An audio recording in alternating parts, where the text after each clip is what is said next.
Morning, everyone. Thank you so much for joining us this morning. I really love the name of this panel, Containing Costs in Supportive Housing Development. I'm sure containing costs is something that we can do in everything in our life, and in this case, we're going to focus on supportive housing and hear from some of the experts on best ways of doing that. And I'm actually particularly really excited that we're going to be hearing perspectives from outside of New York, which is always really great to hear because we know a lot of things, but we can always learn from outside of the city and the state.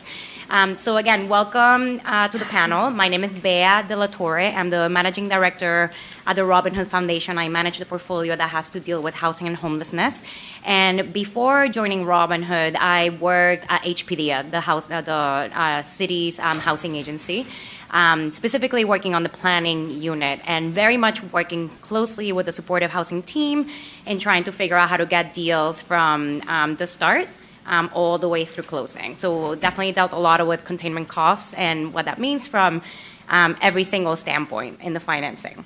I know we're all here today at the Shitemi conference because we have a goal, which is to create and preserve supportive housing in New York City and New York State. And it's incredibly important now, given what's happening in the homeless space. As all of you know, just in New York City, over 60,000 people will sleep in a homeless shelter tonight, and that includes 24,000 kids. And that is a gigantic problem because that is a perpetuation of the cycle that we're seeing, the cycle of homelessness and poverty.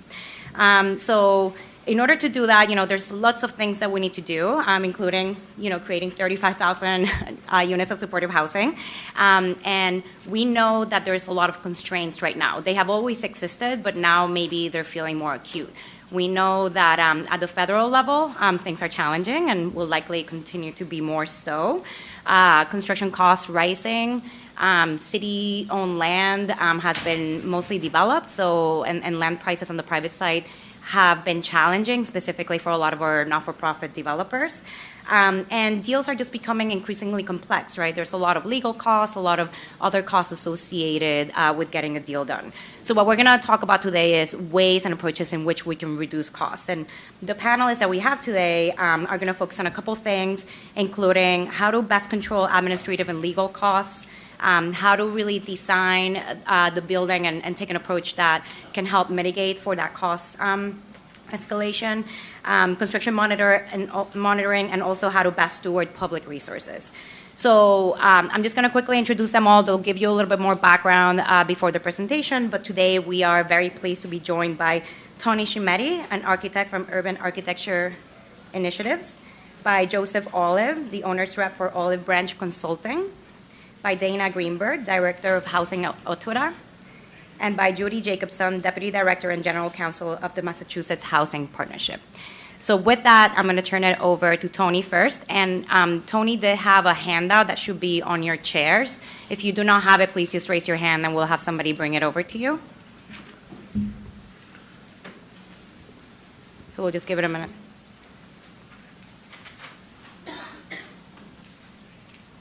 Okay, great. Okay, so while that's going, Tony, I'll turn it over to you if you could give an intro. Okay, hi, Tony Shitemi, Urban Architectural Initiatives. We've been serving the supportive housing community for the past 21 years or so. And it's very interesting because I see everyone we work with out there. I see Krista, I see Mega, and so it's great to have this opportunity to talk to you about stuff that a lot of you already know about. So I'm gonna just touch very lightly. If you manage to get the handout, it's a long list. I'm not gonna talk about everything. I'll just try and hit on the key items.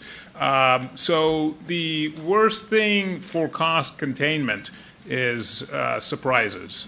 If you're doing new construction, particularly surprises in the ground, discovering water, discovering rock. So very early on, when you get your subsurface investigation company going, do not skimp on the number of borings, on the test pits. Do everything you can to discover what's going on underneath the ground. It's the biggest. It takes the biggest bite out of your contingency if you've designed a full cellar. Only to find out that there's rock that has to be excavated. So that's one of the key things to cost containment. If you're doing existing structures, in terms of time, it's much better if you can demolish the building as early as possible. I know that's very difficult because a lot of you are waiting for your financial package to be in place before you can spend any money. But if there's any ability on any job that you're doing where you have the building that's there and you're going to take it down, try and do it as soon as possible, because demolition can take up to 6 months. The hard part isn't knocking it down. It's really all the paperwork that gets involved to get an approval for that. Then moving on to design and construction documents, one of the, from our perspective, engineers, architects, that the timeline is very short a lot of times, and what works for the financial timeline may not be ideal for us. And one of the worst things for cost containment is having an incomplete set of documents. So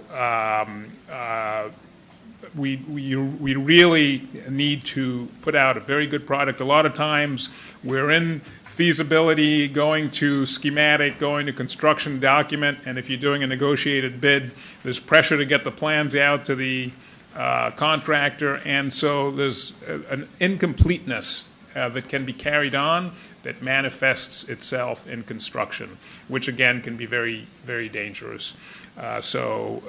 Just a big stress on giving your engineers, architects enough time to actually complete their set of documents. The other thing about this phase is just coordination between the trades. That's another thing that can cause a lot of headaches. Pipe conflicts with structure and various other systems. That's another key thing that is very easy to get left in the wayside that shouldn't. Now, I'll jump ahead a little bit into construction and carry on just with the coordination. Make sure that your general contractor prepares a coordination set. This is a set that they will generate plans that they will pass on to their mechanical subcontractor, their plumber, their electrician, their concrete and steel, looking for conflicts that can be resolved before there's any structure up. It's very critical. Unfortunately, a lot of contractors are flying into the job and don't pay enough attention to the importance of that set. So the coordination set is key. And just moving on, hold on to your contingency. Hold on to your contingency. We always have the rosy scenario where we'll do, the building's just going to come out, everything's going to price out right, and then we'll spend the contingency on all the nice stuff that we want. Do not spend your contingency until you're close to 50%. That's if you've come out of the ground safely. There are further surprises that may manifest themselves in mechanical systems and building code changes. I think the fire department just came out with a new regulation requiring a beacon that'll help them communicate in high-rise buildings, and that's about I think it's upwards of $100,000, $150,000. So if you've used up your contingency and the law comes into effect like that, it really places you in a bit of jeopardy. So there's a lot more, but I'll stop there and pass it on. Okay. Thank you. That's really helpful to be very specific about some of those ways in which to contain costs. I'll turn it over to Joe now. Okay, I'm Joe Olive, president of Olive Branch Consulting. We're owners reps in the affordable and supportive housing industry. Cost containment for us is probably critical prior to construction. One of the things that Tony touched on is coordinated drawings, and there's always a discussion before closing who's responsible for that, and with the architects trying to get 100% CDs ready to go, to closing, I have post-closing arguments with the contractor and the architect as to who was supposed to do it. And it's a good point about coordinated drawings because it initiates or results in change orders that were not anticipated. Early on, we were in business 8 years, and when we got into the business early on, One of the things that we found was we were going to closing with 75% done drawings, 85% complete drawings, and it got to a point where right out of the gates, change orders were popping up just from going from 85% complete to construction docs for all practical purposes. Plus, you can never catch up. It's unfair to the architects, unfair to the contractors. So I've noticed a trend recently of going to 100% complete CDs before closing. It seems to be more and more now that as we get to closing on our projects, they're 100% CDs, which is a big help. One of the other concerns that we have with our clients is soft costs. Negotiating the soft cost vendors or negotiating a lump sum with soft cost vendors, which includes special inspections, energy code compliance or energy code funding with special inspections, if I didn't say that, SOE design, which used to be on the contract, is now on the owner. So a lot of these used to be with the contractor, now with the owner. Owners negotiate basically a menu of rates for various services, and before it's said and done, it just runs away. So we try to negotiate lump sum and et cetera. So that's where we try to zero in prior to construction. And then once we're into construction, it's more planning ahead. Everybody's into the day-to-day and a week to 2 weeks out. We're looking 6 months out. We're looking towards the end of the job. What's going to cause us problems in getting sign-offs? What's going to result in delays? And our focus on the jobs is cost and time. Everything that we do, every recommendation we make is based on cost and time. We've been successful in keeping most of our projects within contingency, and we've been successful in keeping most of our projects on time. The key to time on a tax credit job, for example, is a great benefit to the owner if they know in advance that you're not going to make it, because that way they don't fall off the cliff with the funding. And we've had one or two that had to do a tax credit swap, and by us basically telling the flat out the truth, you're not going to make it, enable them to plan accordingly.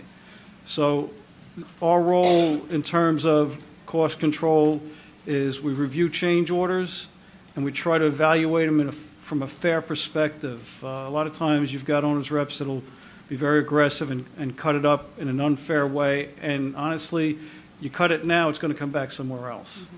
So we try to be fair through the whole process. If it comes down to it in the end, we actually have a sit down with all the parties and see if we can negotiate it out to keep it within contingency. So for us, it's really monitoring change orders, scope changes, which result in change orders, RFIs, which result in change orders, and time. So I'm going to pass it on to Dana. Dana? Good morning. I'm Dana Greenberg. I'm the Assistant Director of the Bureau of Housing and Support Services at OTDA. A little different from a funder's perspective. I was also asked to speak a little bit specifically about the program in which I work, the Homeless Housing and Assistance Program. So first, as a show of hands, has anyone not heard of HHAP? Wonderful. So real quick, the Homeless Housing Assistance Program is actually the first program in the country, state program, to devote substantial financial resources to development of supportive housing. We're 34 years old. We provide capital grants and loans to nonprofits to acquire, construct, rehab housing for homeless individuals and families who are unable to secure housing without special support. 100% state funding. And ultimately, we're looking to develop durable, quality housing that can last 25 to 30 years at a good, cost-effective price. So there is, in this new arena of the Empire State Supportive Housing Initiative, there has definitely been a larger demand on our funding. So just some quick stats from last year's state fiscal year appropriation of $64 million. We released that RFP in June of 2017, and we stopped accepting applications in October. So very small window before we have an open RFP, so we stay open as long as we have funds remaining. So that $64 million went very fast. It was awarded to 16 projects. That included a new incentive for shelter repairs outside New York City. It will generate 581 units of housing. 542 of those are permanent supportive housing across the state. And those awards were made in April of 2017, August, October, and December. So again, very quick window. Since we shut down and stopped accepting applications in October, we have received approximately 40 concept papers requesting $150 million. So, not to bury the lead, our RFP is on the street. It was released on May 29th, and we are anticipating a high demand and requests. If even half of those concept papers come to fruition at those numbers, we're out of money. So it was released on May 29th. We did a webcast last Friday, the 8th, that is still available on our website if anyone did not get a chance to watch it. We will begin accepting applications on June 28th. That's a Thursday. Tried to give an extra couple weeks as Ishai is also on the street. And we anticipate doing our first awards in August. Specifically, we have an HHAC board meeting on August 29th. What that will do is A, get money out the door as soon as possible, and B, for individuals sitting on round 2 Ishai conditional awards, should hopefully be able to lock in September if we're the last piece of the puzzle. And that kind of brings us to what we're looking for as a funder. I can't get too in-depth because the RFP is on the street, but generally we do break it down by region. Our regions to us are New York City, the 5 boroughs, the suburb counties of New York City, Nassau, Suffolk, and Westchester, and then we look at a rest of state component. We do build emergency, transitional, and permanent housing, so we do look at the different housing types, and we look at the square foot cost, the unity cost, and what we consider an HHAP subsidy. How many homeless units are we getting for the money that we will put into the deal? We do a lot of multi-funded deals down here in New York City with HPD and HDC, and then across the state with our partners at HCR. So what do we get for the money we put into the deal? Once we are your partner, that is what we consider ourselves. Some of the things that we look for cost containment, we look for cost estimates throughout design, so schematic, design, development, and construction docs. We really look that part of design takes in program needs, because again, we're funding the homeless supportive housing component of the project. We do involve ourselves in the bid process and any value engineering that goes on. We highly recommend through that process putting any add-alts or deducts into your bid package. That way those costs, if they do come in later, to Tony's point, have been settled. We know what those are going to cost. They've been approved. It also reduces, I think, change order time review. And if there are change orders, then HHAP does look at them from both a cost of material and labor versus what was in the original contract for the general contractor, to kind of ensure that these really were unforeseen, unknown dynamics. And then as a state individual, I have to also put in a plug that our money does come with minority and women-owned business enterprise goals, as well as disabled veteran, thank you, opportunities. So those goals they're in our RFP. They are very clear. That's on any state money, but as the only New York State person up here, I wanted to make that known. And that's great. In a nutshell. Dana, sorry, can you go through the timeline again? So it was released on May 29th. It was released on May 29th. So it's out there for about 5 weeks. Okay. They're coming back in on June 28th, and then we will bring our first group of awards, which will, if we are as busy as I think we will be, it will probably be only those applications that come in on day one. Mm-hmm. The last time we were closed for this long of a period was when the budget was late many years ago, and we got like 10 applications on day one. From everything everyone tells me, I think it's going to be an interesting day. The first board meeting that we will take recommendations to will be August 29th. Okay. And then we'll follow up with that the first week in October. Okay, great. So I guess a lot of you will be busy in the next couple of weeks. Now, Judy, who has a PowerPoint. You can switch spots.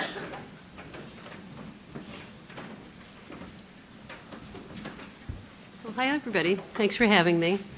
We learn from New York all the time, so it's a pleasure to come here and share some of what we're doing in Massachusetts.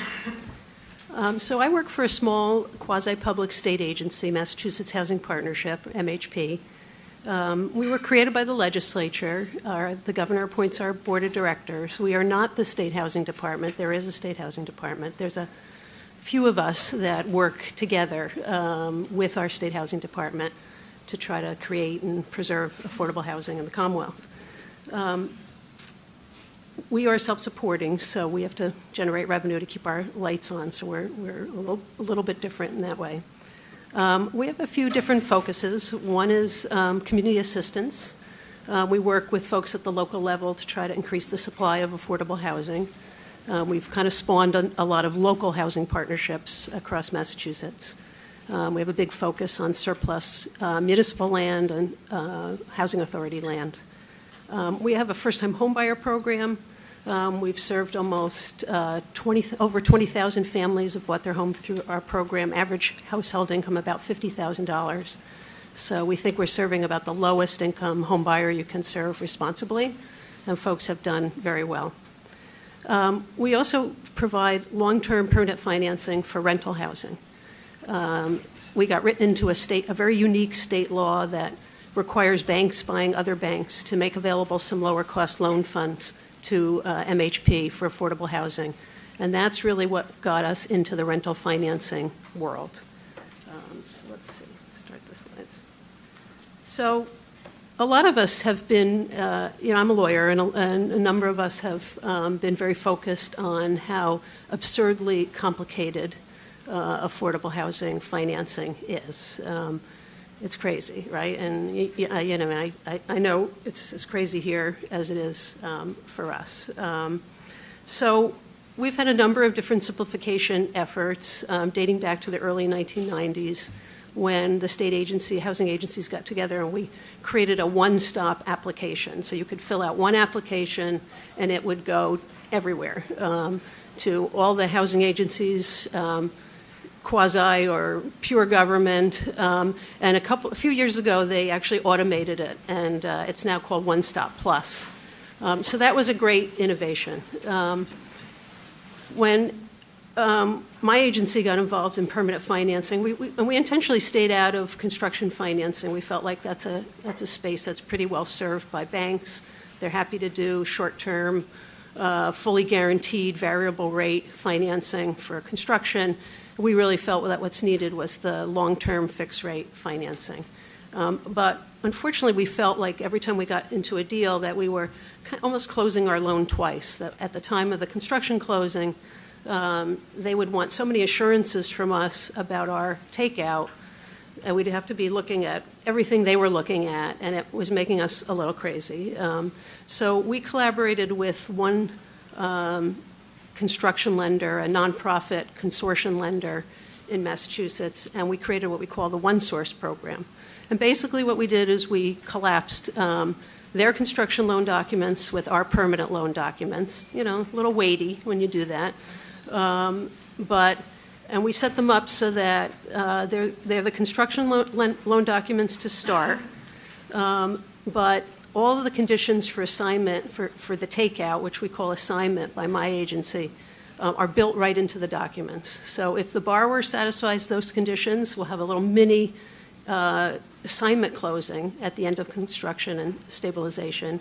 If the conditions aren't met, and I can tell you that's only happened, I think, once in almost a 30-year period, so we're always preparing for the worst, but it doesn't happen all that often. The construction lender has a set of documents that they can do what they want with. They can exercise their remedies. We hire a single joint counsel. We waive all the conflicts. We have this buy-sell agreement between us that we don't renegotiate. It's just set in stone. And it's worked really well. And that kind of laid the groundwork for the innovation that I'm going to focus on the most, our MassDocs innovation. So at some point, my agency received some grant funds. Some were from a foundation, some were from banks, and we found ourselves kind of a bit player in the subsidy world. We really hadn't been before. We had been, a permanent lender watching, 8 subordinate loans be in our deals, and watching those lenders argue who's in third and fourth and fifth and sixth, and all the intercreditor relationships and subordination relationships. And now that we were going to enter the fray, we felt like we can't do this. We can't just add in another set of documents, another lawyer.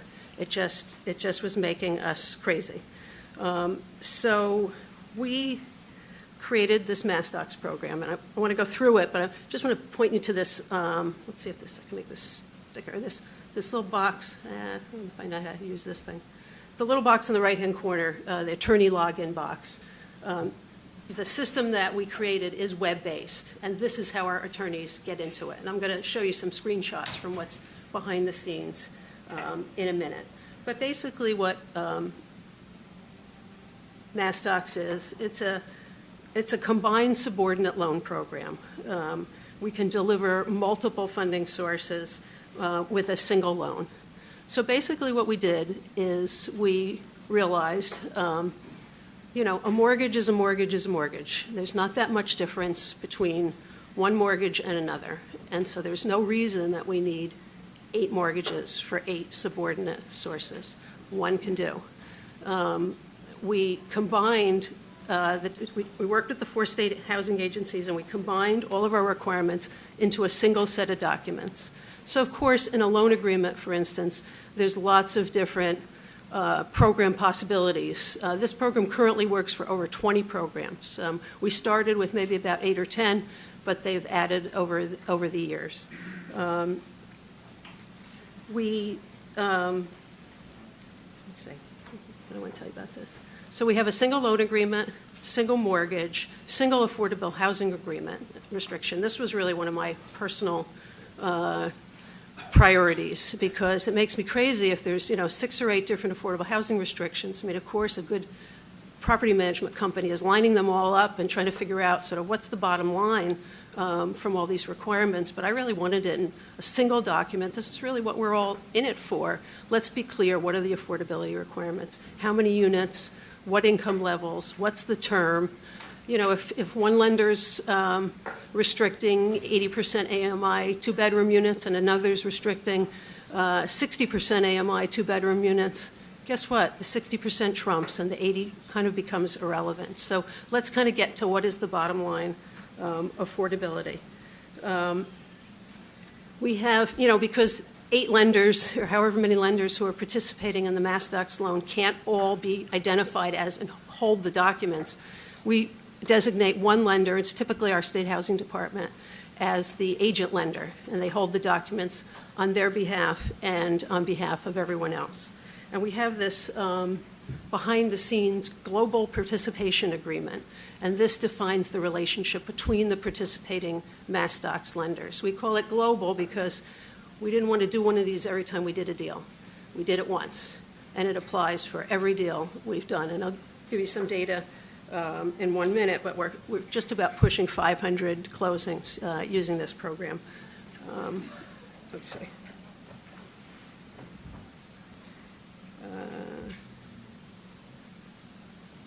So actually, what I wanted to explain before I jump into some of what's on this slide is sort of how we made this happen. So I've been to many simplification meetings over the years in Massachusetts, and we'd have these big group meetings, and some of the state housing officials would be sitting there, and everybody would be kind of yelling at them, like, why do you make this so hard for us? And there'd never be a second meeting. And I don't know if you've all had any kind of experiences like that, but I tried a different approach with MassDocs. When we became a gap filler, I invited some of my colleagues from the State Housing Agency over for lunch. Food is love and all. And I just said to them, I think we can do better. Let's figure out, can we do something, can we do this better? I don't want to bring in another lawyer. I don't want to bring in another set of documents. And we also invited a sort of trusted attorney that has done work for both of us, who had worked for us on that one source program, combining those documents. And he was able to say, yeah, you all have pretty much the same mortgage. It's kind of silly that there's so many of them. And we met together for almost a year, actually, regularly with lunch to combine these documents into a single set and to make it work. One of the great things that we did was invite municipalities to join us. So we started with 4 state housing agencies, but we created a little form, a joinder form, that municipalities who had either home funds on their own or through a consortium or CDBG funds, or we have some local funds as well through a state program, Massachusetts, our community preservation program, they can join. And we have almost 100 municipalities now have joined MassDocs. We started this in 2006, so it's 12 years old now. And it's been a slow process. I mean, nobody really wants to join unless they have a deal before them. And a lot of municipalities, they see, a project maybe 1 or 2 a year. And the idea of being joined at the hip with the state was really a relief for them. And we did actually get some recognition for this through the Harvard Kennedy School Innovation in American Government program. We were a finalist. We did not win. Actually, New York City won the year. We competed with I think it was their acquisition loan fund. Those were the Sean Donovan days. I knew he was Harvard all the way. I knew he was going to win that year, and I wasn't. But it was really fun when they, Harvard, they're so intense. They have this, they had an evaluator, and they did a focus group with some of the municipalities who had joined our program, and they were really excited about it.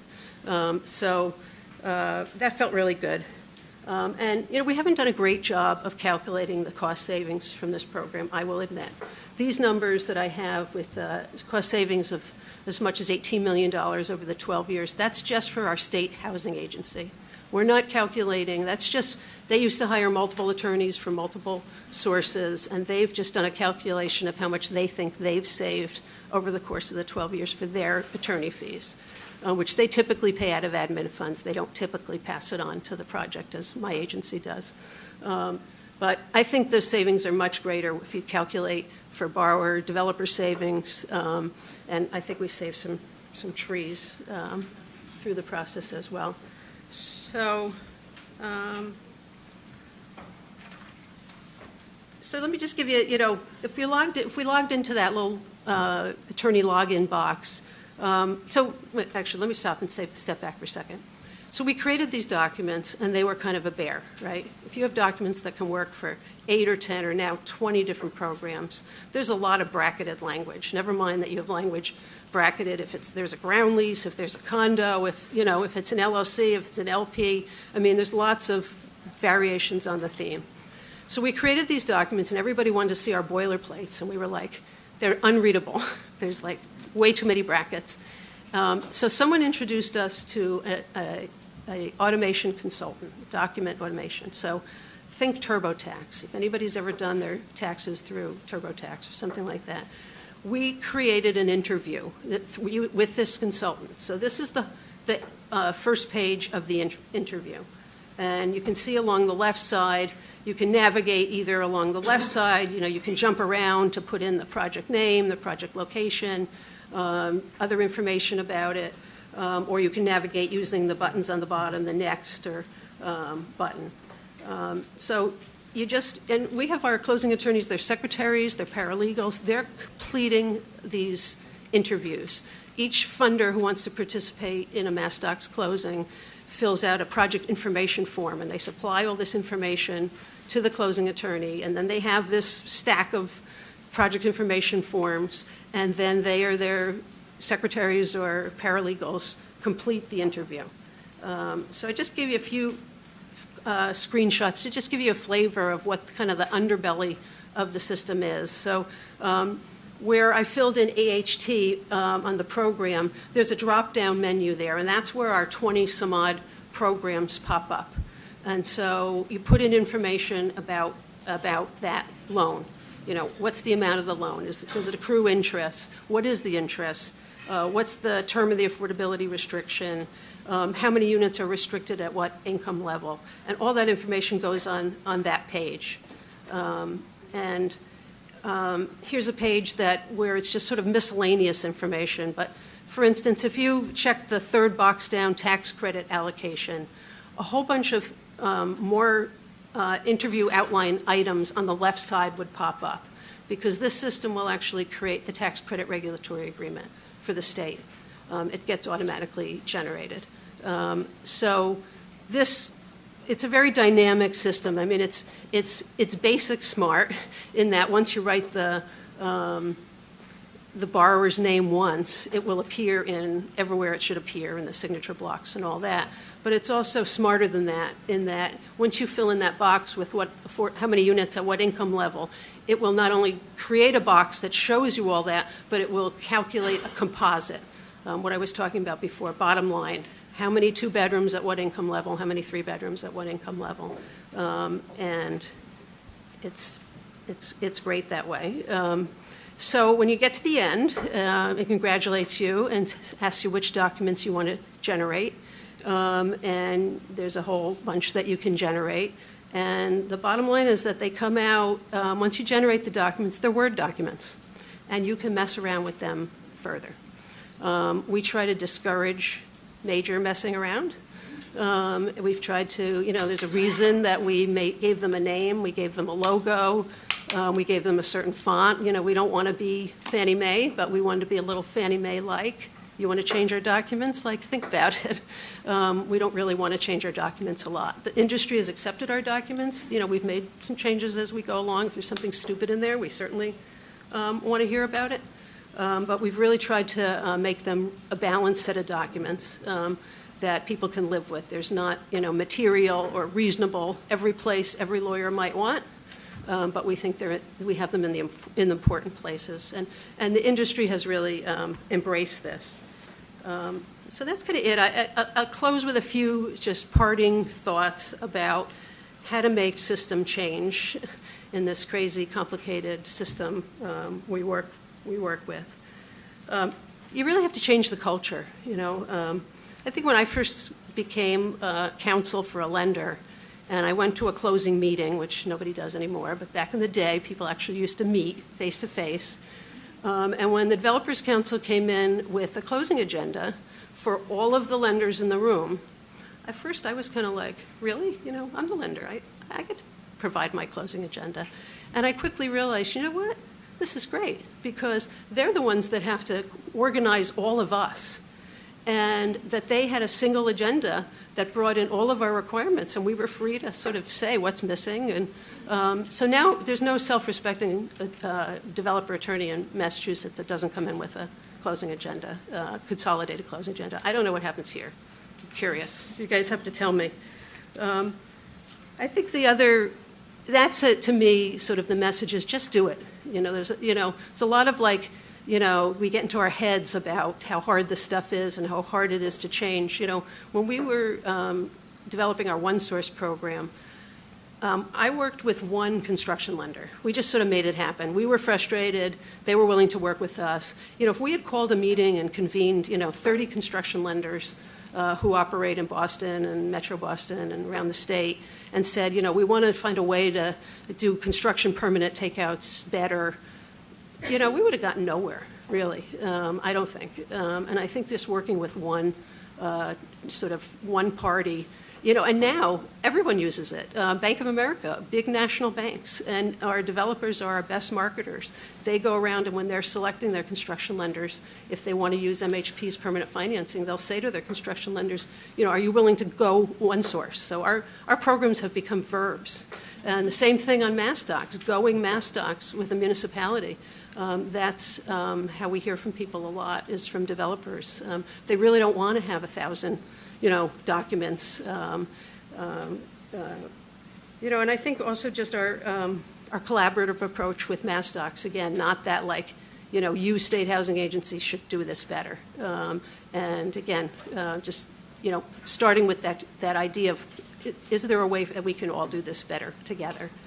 So, I know loan documents are kind of mundane, but in our situation, they really have kind of changed the world about the way we do business in Massachusetts, and it's really been a lot of fun. So thank you.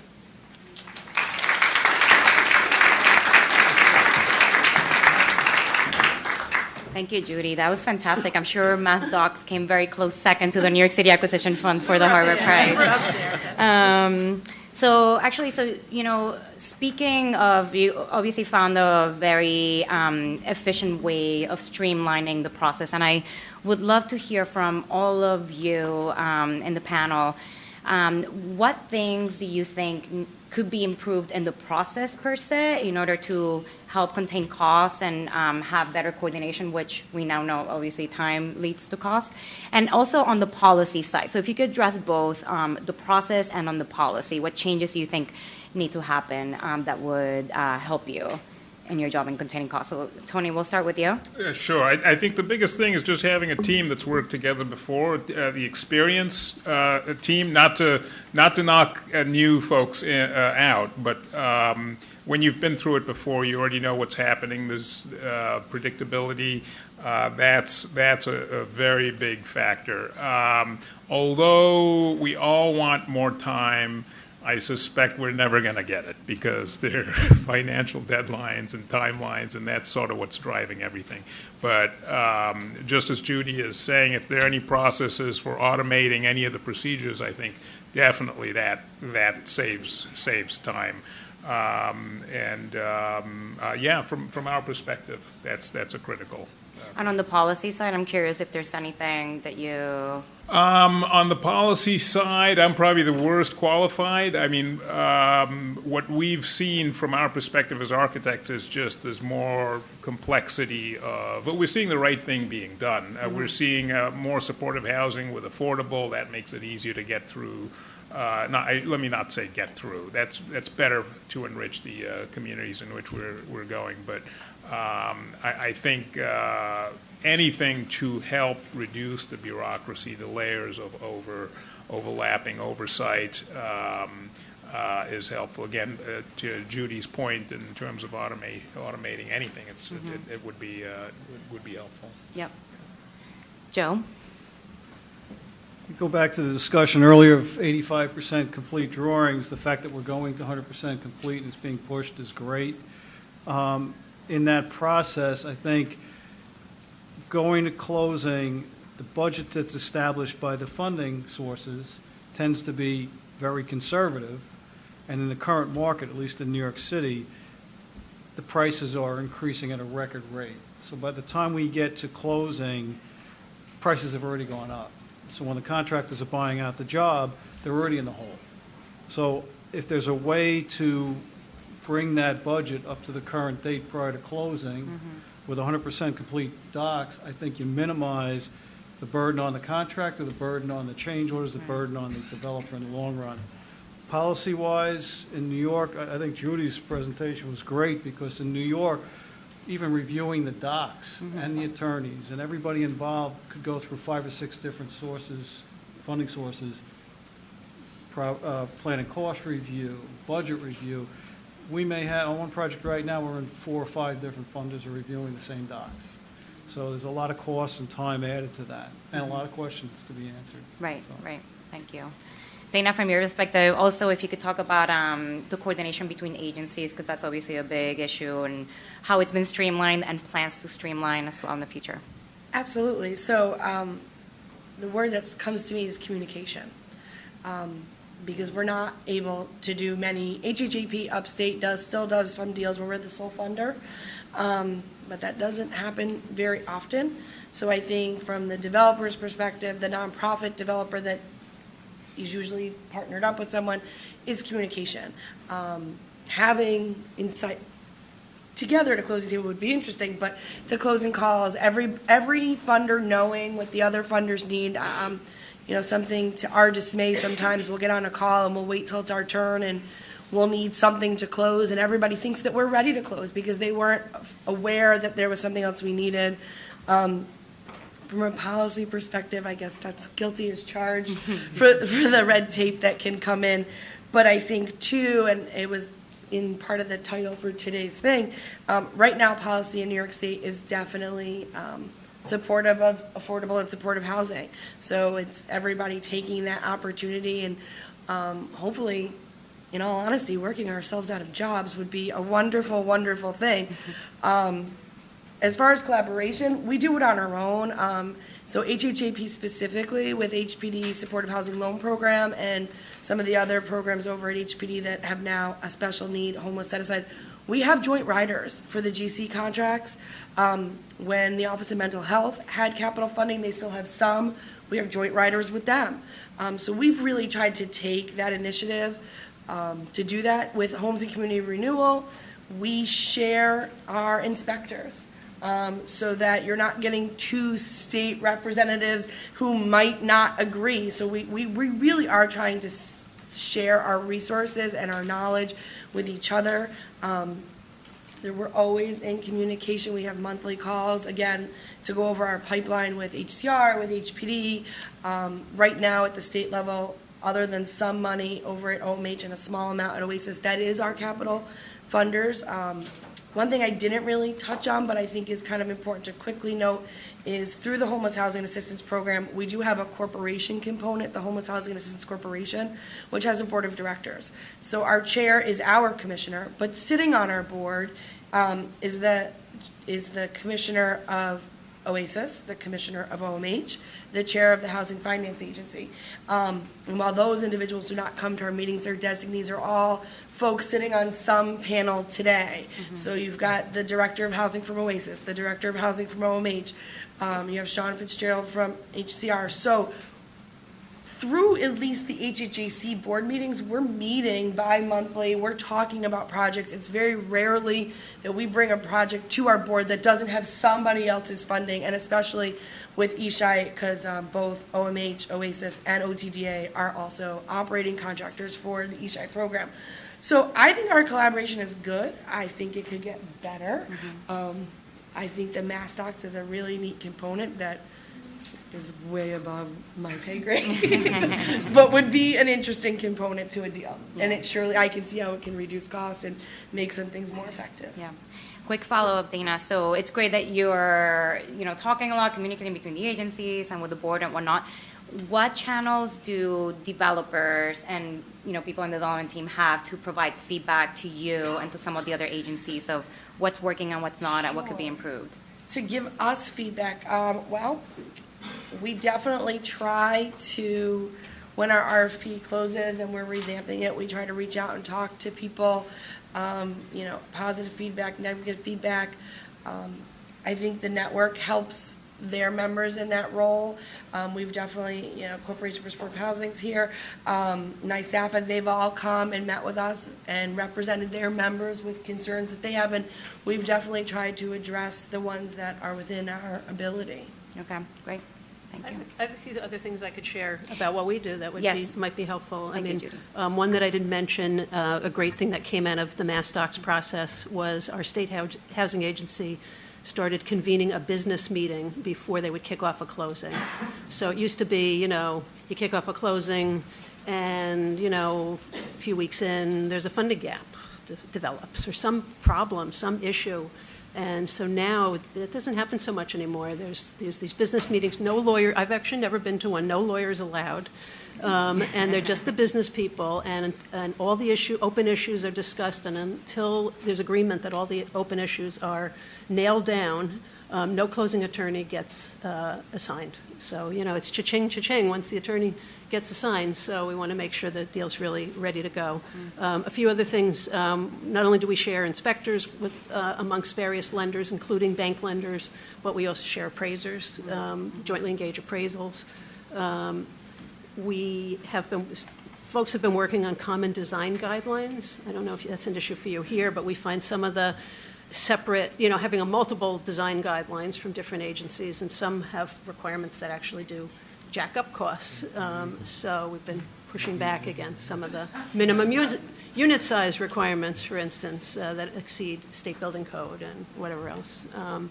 And one other thing I'd mention is sort of a process for smaller projects. I was listening to your funding process and closed on the first day.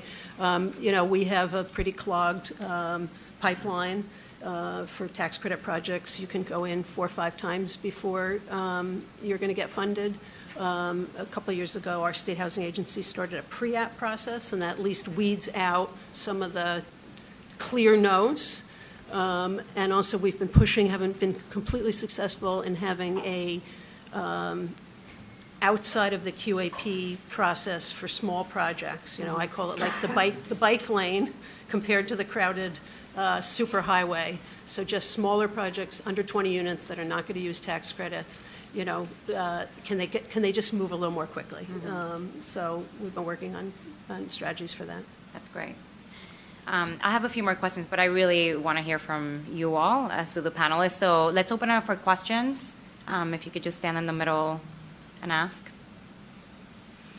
Just while folks are coming up, just one thing, we were talking about time. A lot of folks are considering and the negotiated bid, which I think Joe talked about a little bit, which is, the pros and cons of that, but it is a method that can speed up how fast you arrive at being able to build your building. Right.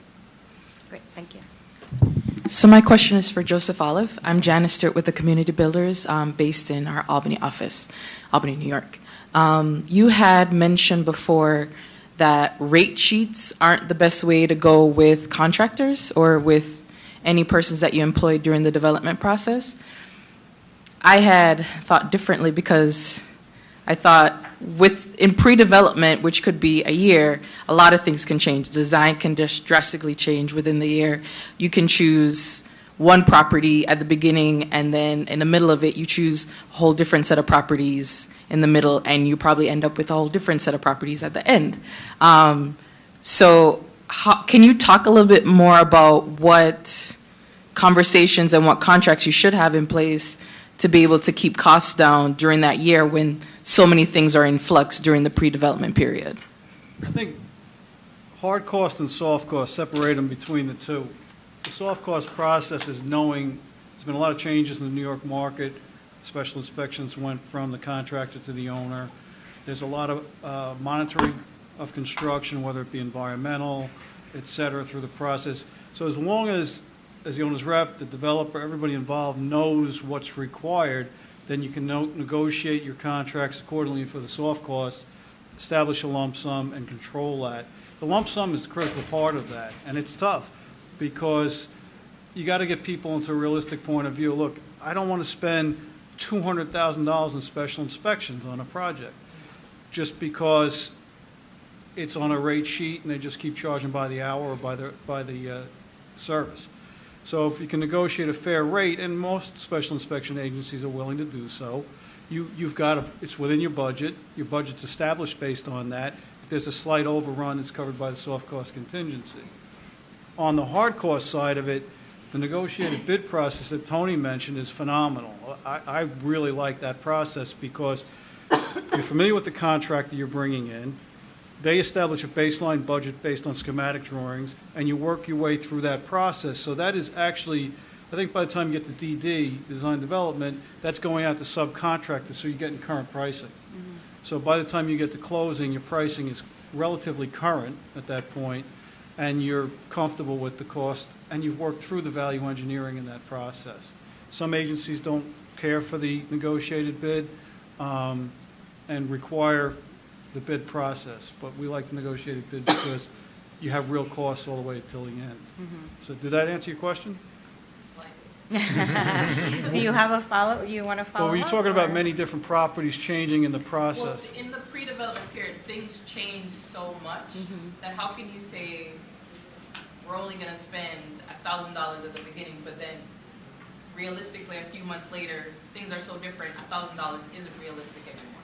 We have to do we need to have an addendum to that contract to change the pricing, or? I think it's, before you go out, the scope has to be defined. So the schematic process early on is already in the works, so that you have a general idea of the size of the building, the scope of work.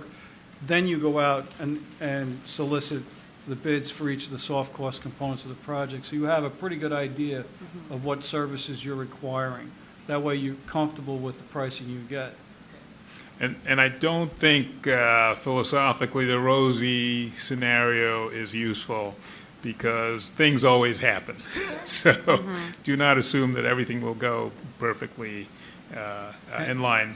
Hence contingency. Right, yeah.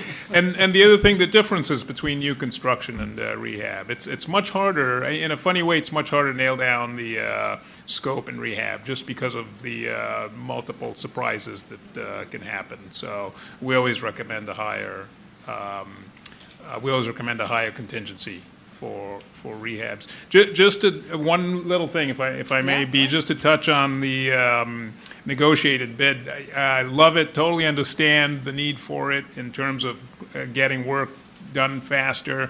From an architectural point, we like to be pure. We want to finish our full 100% construction documents and then put it out to bid, because then we know everything is done. But most often we just don't have that luxury. So if you're doing negotiated bid, just make sure that when you nail down that 100%, that the contractor has a chance to go through it, and there is a chance that the numbers will change from the earlier phases. So if you're doing negotiated bid, you really have to have a very high contingency starting out to sort of address your issues. Start with a very high contingency, and then as the picture becomes clear, you adjust that downwards. Yeah. So it sounds like a lot of pre-planning is very important, and then really planning for the future, because things will change. So forget the mic in the middle. Just ask your questions from your chair or come up to you. So in terms of, in a climate where laws are changing, both that affect labor and building and design, how do you stay on top of them so that by the time you get to the agencies, you're not having to revise plans and do catch up? How do you make sure that you're getting the latest information and that you're always up on changes? For us, there's a lot of information. There's a lot of information happening. We're on DOB's website, so they send us information. I was talking to George Poulon of Mega, and he was reminding me back in when the sprinkler law came out. We designed a building, and in those days, you designed it 8 foot clear, floor to ceiling. And the sprinkler law came out and caught us right in the middle. And so we had to now, it was a change order, thank goodness they still had contingency, and we had to add, in this instance I was laughing with George because we had to put in these soffits, and so we put in some, curves to make it happen. The issue, we just finished Lynn's place, and for Unique People Services, Diana's there, and I think they came out, actually it might not be your building, Diana, but they came out with a law. The fire department wants to speak in to help them communicate if there's a fire. It's very sensible, but it costs about $150,000 now, and this is at the tail end of a job. It's actually another job. It's not that one. So it is challenging. I think the only thing that we can do on a policy side is see if the lawmakers can build in either a grandfather clause or a time lapse, so the laws come into effect, allowing jobs that are active to continue. The last thing, sorry, I don't mean to go on too long, but it's just again to the very point you're saying is for jobs that we have jobs that had numbers from 2007. It takes a long time for them to, and so you have to, if the job is looking like it's taking a long time, you have to account for the escalation in costs, because the contractors can't hold the numbers that they started off with a year and a half, 2 years, 3 years ago. And in the past 5 or 6 years, we've seen construction costs rise and rise and rise for various legitimate reasons. So recognizing the escalation factor is also important. Would any of you like to comment on that, either from your experience? The ADA requirements was one of the biggest Yes. set of changes that it got to the point where we were calling up HPD. What do you guys want? Because no one knew what source to go to. It was a challenge for the architects. We had one project, actually it was with Mega. It was my first project, is known as REP. Right in the middle of the project, HPD wants to check the layouts. And I'm telling, as brave as I was, but also inexperienced as I was, I told the architect the record, forget it. You've already got your approvals. Let's keep going. And thank God he insisted, because we would have had a finished product at the end and would have a lot of changes to be made. So I learned my lesson on that one. I think I just go back to my point about communication. I think sometimes, so specifically in the HHAP world, you could apply to us very early on. I think to Tony's point, we have some projects that might be out there that do have old numbers. We know it'll be more expensive, but it gets there. If something comes up there, sometimes I think there's an assumption because it's a state regulation that the state knows. But that open communication and allowing your funders to be a part of the conversation and a part of the resolution is better than just ignoring it and coming to us and going, well, you knew this had to happen and now give me more money. Because it doesn't, we'd rather be a part of the solution than come in later. No Yeah. surprises. Yeah. Judy, curious if in Massachusetts there's any good practices on how to mitigate for. Yeah. No. Okay. Not Same. really. Yeah. Not really. It's an issue. Okay. The only thing I'll mention, I mean, there's a couple of groups that have been trying some lean construction techniques. I don't know if that's something folks here are doing, where the team is coming together really early. You know, I don't know if you're as bound by some of the procurement rules we have, but a lot of times, you know, the contractor's not part of the conversation early on, and they have to be procured later, and that seems to be you know, you can save some money if everybody's sort of on the team early on What and developing. a lot the of developers are doing now is pre-construction services from a contractor, so that they can go talk through even prior to schematics, concepts, and it's very, it's beneficial. Definitely communications. And folks, don't forget to get your supers and facilities managers Yeah. involved in the early stages. Right. Yeah. Yeah. Rather than- So much of it is just very good project management from the beginning and a lot of communication, human skills that are applicable to every part of our lives, right? So, other questions? Yes. I feel like we're beating this negotiated bid horse to the ground, but I do want to ask, especially from a government perspective, and maybe an owner's rep perspective, around negotiated bids, given cost, there's definitely the factor of cost escalation, especially in the construction industry. There's definitely the factor that many of us go in to various funding sources who ask us to sort of do your best job at estimating what the actual cost will be, because we're going to lock you in. Once we give you what, we're going to lock you in. So given those two factors, I'm just kind of curious about what are your thoughts around doing a negotiated bid up front, which may involve having greater involvement from the contractor in the design and some of the choice that you make to kind of value engineer, versus going out to bid at the end of the process where pricing is more potentially basically current, but also may give you the option of not having enough money to construct your project. Okay? Is my question making sense? It's sort of like the benefits of going in early versus the benefits going in early and having more communication versus going in later and then having firmer data. So here's going to be my answer. And I want, because you, I know, you're looking right at me. You know, I like, know. it's not like we're not friends or anything. Right. So I'm going to give you my old school HHAP answer, which is that we preferred going out to bid. So 15 years ago. We preferred going out to bid for real. We were always told that's you're going to get your real number. The world we live in today, I think because of a lot of things that we've discussed today, people have definitely moved more to the negotiated bid.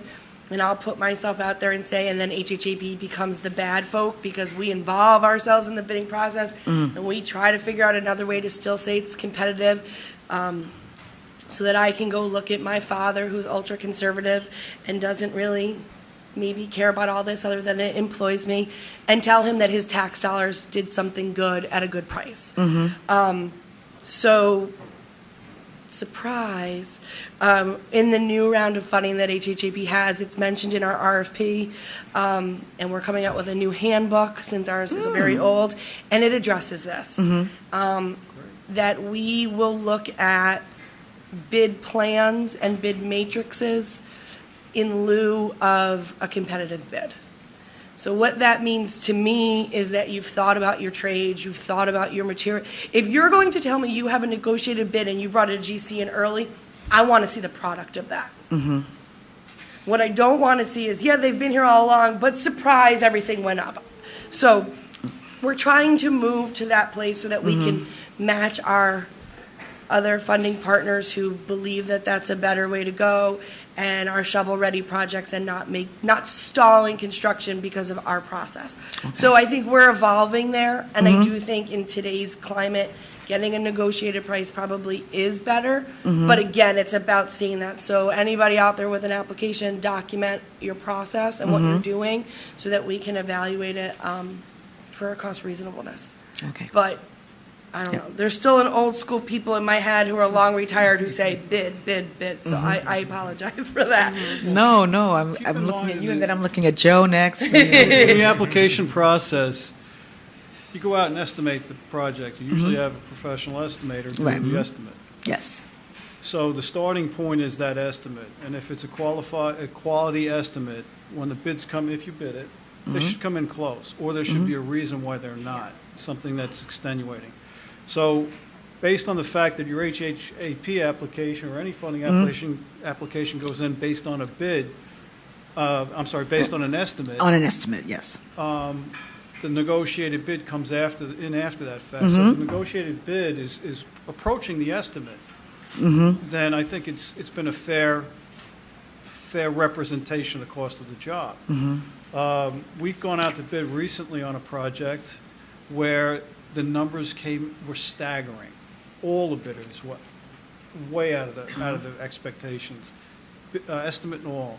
And one of the things that wasn't considered in the estimate, which was not our estimate, was that this was a 10-story building on a small footprint. So you needed a hoist, Special site equipment, right. safety manager on the job, which added $1 million to the cost, spread over a small footprint. So that alone was unexplained or even not anticipated, and became a big issue with the square foot cost of the project. So to go back to the discussion on negotiated bid, it's really going to come off the estimate. Yeah. The estimate, as long as it's current, I think that's going to drive whether or not negotiated bid is fair. Right. And then for Tony, I'd just like your input on, as an architect who may be in the process of developing complete, design development through construction documents. What does having potentially a general contractor in during that process from DD Right. to thing, does that add or detract, or how do you feel about that? Right. I think it adds. I think it does add. As I say, I'm at the risk of repeating myself, the biggest enemy of good figures is just the completeness of the document. And there's only so much we can do with schematic. There's only so much we can do with design development as the phases go. But if your contractor's experienced, the minute you show them that schematic, they have a very good sense of what it's going to be. The only thing I'll add to Joe's, I'll disagree with Joe just a little bit, and as Dana says, they want estimates at the schematic phase, design Right. development, and 100%. And we go to a professional quantity surveyor, professional cost estimator. What are they doing? They're weighing the building. They have all the doors, floor area. Floor area is a bad example. They're really, they have their spreadsheets to calculate every bit in a Construction technique, all that. yeah, they're really weighing the building. Now, the contractors certainly have that to rely on, but they will also go to their subs and get real numbers that may not agree with what's weighed in. So there's still a danger for discrepancies, even when you've had the estimates all along, Right, than okay. from what the subcontractors send to the contractor and what that final figure looks like. So there's still some danger there. Just one last point is that you're doing a negotiated bid. You can always, and the contractors in the room may hate to hear this, but you can always talk to 2 or 3 contractors, Oh, even yes. as you're Oh, really? negotiating, I would and tell then, them yes. and then narrow it Without down. a doubt. Yeah, narrow it down. as Negotiated you go doesn't along. mean Right. shooing. Yeah, exactly. And my last question, from a funder's perspective, when you're looking at cost reasonableness, do you weigh an architect's sort of, in-house estimation or, side-by-side estimation versus a contractor's versus an owner's rep any differently? Do you value those any differently? I'm gonna say for way I think you're asking, no, because we're gonna look at what is there as the estimate. How you come to that estimate, I mean, I don't think it's the more people on your team. I think starting with an architect, talking to an owner's rep, talking to an actual GC who's gonna perform the work, you're just going to get the most concise, educated price you probably can get.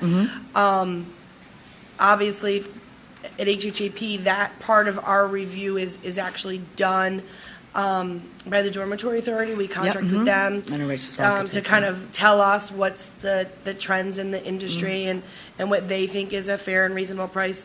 The one other thing, going back to cost estimates, one of the reasons at HHAP we do like to see them through the drawing process is also to know that we're staying within budget. That becomes one of our responsibilities. So if we start to see things moving askew, then we can dig deeper. Is it a design element, or is it a true cost element, and how do we kind of make that work? So we're doing it more to think that we're all staying where we need to be based on the budget. I mean, a lot of projects, especially down here in New York City, come to us fully cooked. So I think, Diane, that's more to your point of like, here, how do I give you a price for my application?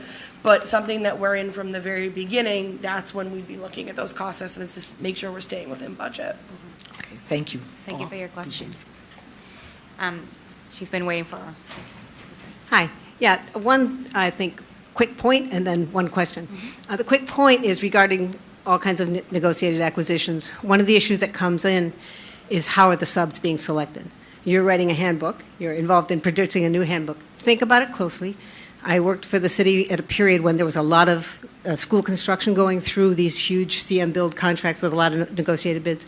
We did find on the side of MWBEs that it was a little constraining. The bidders would have their own stable, a small stable, of their favorite MWBEs that they used for certain trades.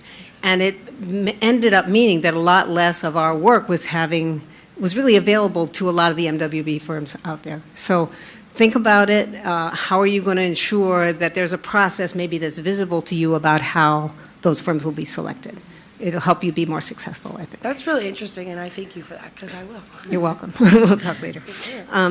My other point was just in terms of things that Judy said about the idea of sort of standardizing, some of the construction expectations and specifications requirements. And that is just to be, I'm curious about how that affects more innovative projects. I work in the energy field, so we're always looking for a new way to go passive or net zero or something further. And I know we have found sometimes that when we're dealing with, especially multiple agencies, like if it's a mixed-use building, and we have to deal with specs from, say, HPD and School Construction Authority together, every time you have a blended document that has to meet the needs of a lot of different customers, sometimes the drive to standardization can quash the innovation side. So do you have a specific way that you've been trying to deal with that issue in Massachusetts? Well, I mean, I think all I can say is, as I understand, I think the design requirements are kind of minimum design requirements. And separately, people are working on more good language in the QAP to encourage more energy efficiency and give more points for projects that have those innovative features. So I think we're finding sometimes minimum ventilation requirements don't exactly apply anymore once you get to some of the more sophisticated ventilation systems that exist now. You actually might want to reduce that, or you're going to oversize all your systems and have a more expensive building.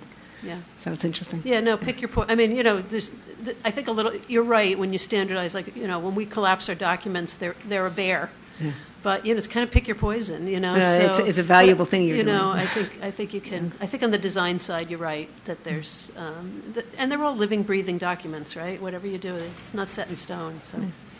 Thank you.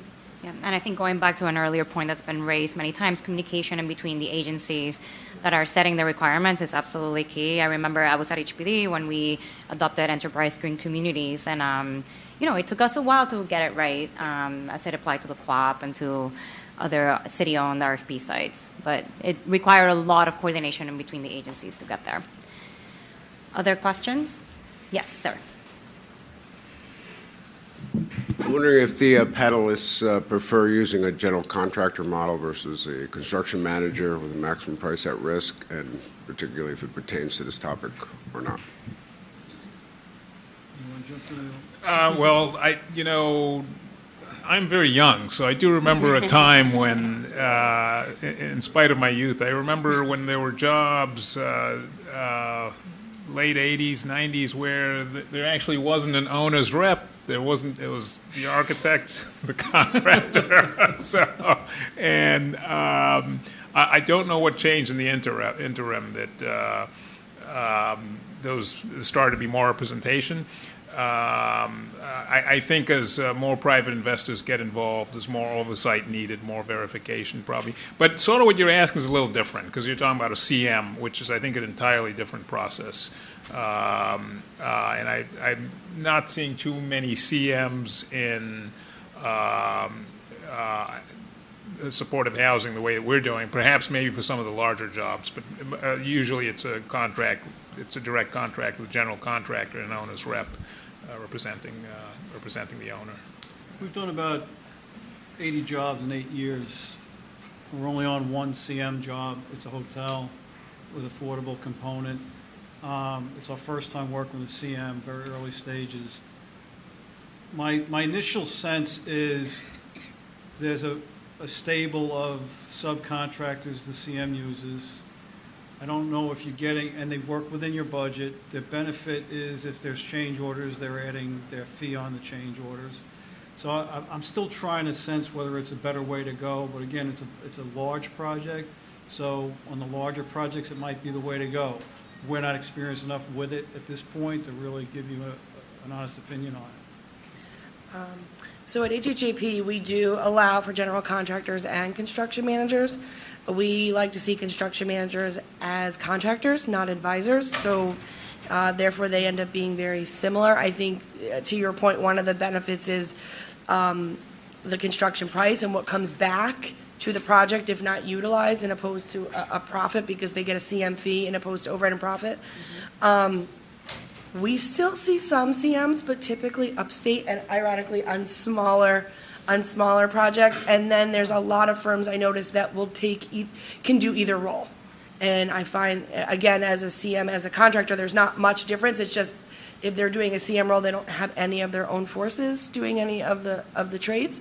But HHAP does allow for that option. And if there's money left, again, in a solely HHAP funded deal, it's probably more beneficial to the state because there's no overhead profit, so it comes back to us in some sort of credit change order at the end.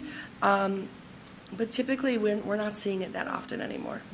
Back to that discussion, though, with the buyouts and this ever-changing, escalating cost in the industry, I think as the buyouts progress over the larger project, 24, 36 months, the costs are going up. So you find you're running very close to your budget or even exceeding it as you go through the process. So I think in a cost escalation market, may not be the best option. So we're doing just one job right now where the owner's using a CM, and one thing I sense is that it's costing them more, that there's an added layer of oversight that would otherwise not, be in the project. That's just more soft cost. So, yeah. We have time for 2 more questions. Yes, Nicole.